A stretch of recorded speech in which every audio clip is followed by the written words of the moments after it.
За последние 2 недели в регионе зафиксировано 1919 случаев заболевания COVID-19. Отмечается незначительное снижение на 5,3%.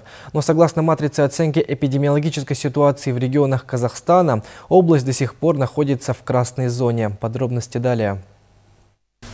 За минувшие сутки в регионе зарегистрировано 138 новых случаев COVID-19. Несмотря на общее снижение заболеваемости, в 3 районах наблюдается прирост – в Есильском, Акжана Жумабаева и Тайншинском. За последние 2 недели, это с 12 ноября по 25 ноября, в области зарегистрировано 1919 случаев и отмечается незначительное снижение на 5,3%. Показатель заболеваемости на 100 тысяч населения за последние 7 дней составляет 170,10.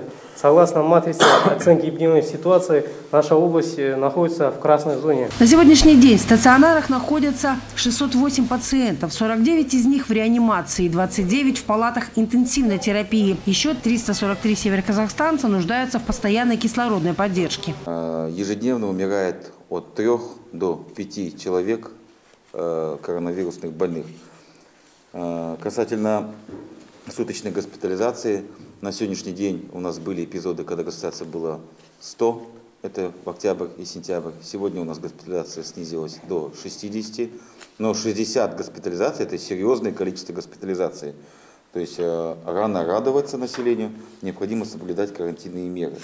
Второе, необходимо отметить, что на амбулаторном уровне также большое количество находящихся под наблюдением, более 3500, из них 1770 человек находится с бессимптомной формой, так называется, вирусоносители, но в то же время порядка 1700 человек это являются лица с легкой и средней степенью тяжести течения коронавирусной инфекции. Вторую неделю продолжается вакцинация подростков в возрасте 12 лет и старше, беременных и женщин в период лактации. Всего привито 1567 человек, из них 1149 подростков. Ревакцинацию прошли 978 жителей региона. Анастасия Дроняк, Адиль Нуржанов, служба новостей.